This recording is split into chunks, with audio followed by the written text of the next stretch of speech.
कहानी की शुरुआत होती है और हम लोग जॉय को देखते हैं जो कि अपने हस्बैंड के साथ रह रही होती है और उसके हस्बैंड का नाम इग्नेजियो होता है। अब एक दिन इग्नेजियो उसे लेकर अपनी मॉम से मिलने के लिए जाता है। अब यहाँ पर ये लोग इग्नेजियो के छोटे भाई के बारे में बातें करने लगते हैं जिसका नाम गोंजालो होता है, जो कि बहुत ही बेहतरीन क्वालिटी के पेंटिंग्स बनाता है। यहाँ पर इग्नेजियो की मॉम जॉय को बताती है कि कुछ दिनों पहले ये दोनों भाई बिल्कुल बहुत अच्छी तरीके से रहते थे, लेकिन धीरे धीरे इन दोनों भाइयों के बीच में कड़वाहट बढ़ती चली गई, जिसकी वजह से इन दोनों ने एक दूसरे से बातें करना भी बंद कर दिया। अब यहीं पर जॉय की सास उससे बच्चे के बारे में पूछने लगती है क्योंकि इन दोनों की शादी के काफी साल गुजर रहे थे। यहाँ पर अब इग्नेजियो अपनी मॉम की बात को टाल देता है। वहीं दूसरी तरफ हम लोग जॉय को देखते हैं जो कि गुंजालो से मिलने के लिए उसके पास चली जाती है। वहां पर उसे गुंजालो की बनाई हुई एक पेंटिंग बहुत ही पसंद आती है। तब यहाँ पर गुंजालो जॉय से कहता है कि यह पेंटिंग तुम्हारे लिए बिल्कुल फ्री है, लेकिन अभी वो इग्नेजियो को परेशान करना चाहता है, इसीलिए वो उससे बोलता है कि वो इसके लिए $3000 लेगा। अब जो जब उस पेंटिंग को अपने घर पर लेकर आती है तब इग्नेजियो उसे देखता है और वो पूछता है कि क्या गुंजालो ने तुमसे इसके लिए पैसे भी लिए हैं।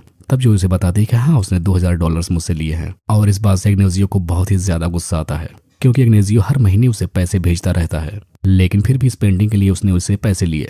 अब रात के टाइम जब ये लोग टीवी देख रहे होते हैं तभी न टीवी पर एक बच्चे का ऐड दिखाया जाता है और उस ऐड को देखने के बाद जॉय बिल्कुल उदास हो जाती है। तब इग्नेजियो उससे कहता है कि अगर तुम चाहो तो हम लोग एक बच्चा गोद ले सकते हैं।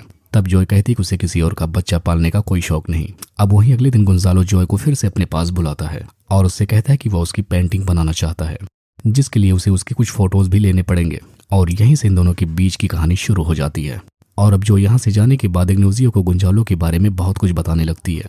यहाँ पर हम जान पाते हैं कि इग्नेजियो उसे खुश नहीं रख पाता है और वो लोग सिर्फ वीकेंड में ही इंटीमेट होते हैं। यहाँ पर जॉय गोंजालो को ये सब कुछ बता ही रही होती है, तभी गलती से उसका फोन उससे क्लिक हो जाता है और उसकी कॉल इग्नेजियो के पास लग जाती है, जिसकी वजह से इग्नेजियो इन दोनों की बातों को सुन लेता है। लेकिन जॉय को इसके बारे में कुछ भी पता नहीं चल पाता है, जिसकी वजह से इग्नेजियो को उसकी बात पर बहुत ज्यादा गुस्सा आता है और वो गोंजालो की बनाई हुई पेंटिंग को ले जाकर स्विमिंग पूल में फेंक देता है।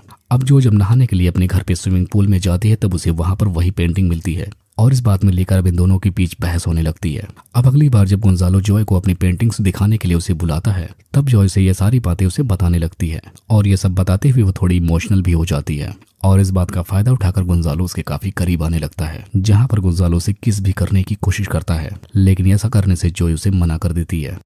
और इसके बाद अब जॉय वापस अपने घर पर आ जाती है और उसका एक फ्रेंड होता है जिसका नाम बोरिस होता है, उससे भी वो अपनी बातें शेयर करती है। यहाँ पर जॉय का फ्रेंड उसे बताता है कि अगर गोंजालो तुम्हारे साथ रिलेशनशिप में रहना चाहता है तो इसमें कोई बुरी बात नहीं है, क्योंकि वैसे भी इग्नेजियो तुम्हें वैल्यू नहीं देता है। और बोरिस की बात सुनने के बाद अब जॉय के दिमाग में भी ये बात बैठ जाती है और उसे ये समझ में आ जाता है कि उसे अब अपनी मर्जी से अपनी जिंदगी जीनी चाहिए। अब इसके बाद हम देखते हैं कि इग्नेजियो अपने एक बिजनेस ट्रिप के लिए कहीं पर जाने लगता है, जिसके बाद तब जॉय गोंजालो को डिनर के लिए बुलाने लगती है, जिसके बाद अब गोंजालो जॉय के साथ इस बार इंटीमेट हो जाता है। वहीं दूसरी तरफ हम लोग इग्नेजियो को भी देखते हैं। वो अपने बिजनेस ट्रिप पर जिस कमरे में रुका था वहां पर उसे कोई और भी था। अब इग्नेजियो जब अपने बिजनेस ट्रिप से वापस आता है तब वो जॉय के पास जाकर बैठ जाता है और यहाँ पर वो देखता है कि जॉय रो रही होती है क्योंकि उसे अपने किए पर बहुत पछतावा हो रहा था। लेकिन यहाँ पर वो इग्नेजियो को इसके बारे में कुछ भी नहीं बताती। लेकिन अब इग्नेजियो को लगता है कि जॉय अपने बच्चे के बारे में सोचकर रो रही है। अब यहीं पर जॉय इग्नेजियो से पूछती है कि क्या वो उससे प्यार करता है। तब इग्नेजियो उससे जवाब देता है कि हाँ, मैं तुमसे बहुत प्यार करता हूँ, जिसके बाद अब जॉय उससे रोमांस करने की कोशिश करने लगती है, लेकिन इग्नेजियो उसे ऐसा करने से मना कर देता है। इग्नेजियो उससे कहता है कि आज वीकेंड नहीं है, जिसकी वजह से हम लोग ये सब नहीं कर पाएंगे। और इस बात से फिर से जॉय को बहुत ज्यादा बुरा लगता है और इस बात से जॉय को लगता है कि उसने जो कुछ भी गोंजालो के साथ किया वो बिल्कुल सही था। जिसके बाद अब हम देखते हैं कि जॉय रेगुलर गोंजालो के पास जाने लगती है। अब अगली बार जब जॉय गोंजालो के पास जाती है तब उसे इग्नेजियो के बारे में वो बताने लगती है कि इग्नेजियो उसके साथ रोमांस ही नहीं करना चाहता। तब यहाँ पर गोंजालो उसे बताता है कि उसे एक जरूरी बात उसे बतानी है। यहाँ पर वो बताता है कि असली बात तो यह है कि इग्नेजियो एक गे है और इसी वजह से इग्नेजियो तुमसे अच्छे से प्यार नहीं करता, लेकिन इस बात को वो सारे लोगों से छिपा कर रखता है। अब जॉय को गोंजालो की बात पर यकीन नहीं होता है, इसलिए वो इस बात को बोरिस के साथ शेयर करती है। तब उसे बोरिस बताता है कि हाँ, ऐसा हो सकता है क्योंकि इग्नेजियो तो तुम्हारे साथ रोमांस करना नहीं चाहता। अब बोरिस की ऐसी बातें सुनने के बाद जॉय को यकीन होने लगता है। अब इसके बाद जॉय इग्नेजियो के लिए एक लेटर लिखती है और अपने फोन को स्विमिंग पूल में फेंक देती है, जिसके बाद इग्नेजियो उससे कांटेक्ट करने की बहुत सारी कोशिश करता है, लेकिन लाख ढूंढने के बाद जब वो जॉय का पता नहीं लगा पाता तब आखिरकार वो गोंजालो के पास जाता है और उसे लड़ाई करके कहता है कि उसने आखिर जॉय से ऐसा क्यों कहा कि वो एक गे है। तब गोंजालो उसे जवाब देकर अपनी एक पेंटिंग दिखाता है जहां पर एक बच्चा अपने डैड के सामने खड़ा होता है और वो कहता है कि वो बच्चा बस वही है और उसको अपनी बचपन की सारी बातें याद है, किस तरीके से वो उसका रेप किया करता था और इस बात का बदला वो बचपन से ही इग्नासियो से लेना चाहता था और ये सब कुछ उसने सिर्फ बदला लेने के लिए किया है। अब गोंजालो की बात सुनने के बाद इग्नासियो वहां से वापस आ जाता है और अब वो जॉय को ढूंढने की कोशिश करने लगता है। अब इसके बाद इधर हम लोग जॉय को देखते हैं जो कि एक होटल में होता है और यहाँ पर उसे पता चलता है कि वो प्रेग्नेंट है, जिसके बाद वो घबरा कर बोरिस के पास जाती है। तब यहाँ पर बोरिस उससे कहता है कि उसे टेंशन लेने की कोई भी जरूरत नहीं है और उसको गोंजालो को सारी बातें बता देनी चाहिए और अगर गोंजालो उस बच्चे को अपनाने से मना करता है तब वो खुद उस बच्चे को अपना नाम देगा और अब वो इस बच्चे का पिता बनने के लिए तैयार है। अब यहाँ पर बोरिस की बातें सुनने के बाद जॉय को बहुत अच्छा लगता है, जिसके बाद वो गोंजालो से मिलने के लिए एक होटल में बुलाती है।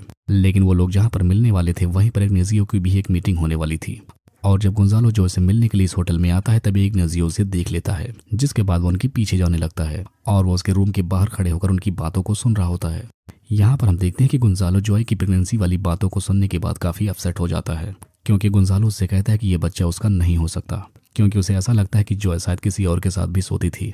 और यहाँ पर गोंजालो की बातों को सुनने के बाद जॉय को काफी बुरा लगता है, जिसके बाद जॉय वहां से उसे जाने के लिए कहने लगती है और इसके साथ साथ अब जॉय काफी ज्यादा अकेली महसूस करती है और इन सब चीजों को लेकर जॉय बहुत ज्यादा उदास हो जाती है। तभी उसे एक दिन इग्नासियो का एक लेटर मिलता है और वो उससे मिलने के लिए उससे रिक्वेस्ट कर रहा होता है। अब जॉय उससे मिलने के लिए मान जाती है और इसके बाद जब इग्नासियो जॉय से मिलता है तब उसे बताता है कि यह बात बिल्कुल सच है कि वो एक गे है, लेकिन ये बात भी सच है कि वो जॉय से बहुत प्यार करता है और इग्नासियो से अपने दिल की बात यहाँ पर बता देता है। जिसके बाद वो उसे अपने साथ चलने के लिए कहने लगता है और वो उसे ये भी कहता है कि वो उसके बच्चे को अपना नाम देगा। और इतनी सारी बातें सुनने के बाद जॉय इसके साथ जाने को तैयार हो जाती है। इग्नासियो यहाँ पर जॉय से एक बात और कहता है कि मैं जब भी किसी मर्द के साथ अपना रिलेशनशिप बनाना चाहूँ तो तुम मुझे नहीं रोकोगी, जिसकी वजह से जॉय उसकी ये शर्त मान जाती है। जिसके बाद अब ये दोनों अपने घर पर वापस आ जाते हैं। कुछ टाइम बाद हम देखते हैं कि जॉय को एक बेटा होता है और अब इग्नासियो गोंजालो को एक मील लेकर उसके बारे में इसे बताता है। जिसके बाद इग्नासियो और जॉय दोनों अपने बच्चे को लेकर अपनी मॉम से मिलने के लिए जाते हैं और यहाँ पर ये सारे लोग मिलकर बहुत खुश होते हैं, क्योंकि इग्नासियो ने अपनी मॉम की विश को पूरा कर दिया। और इसी को दिखाते हुए इस मूवी का यहीं पर एंड हो जाता है।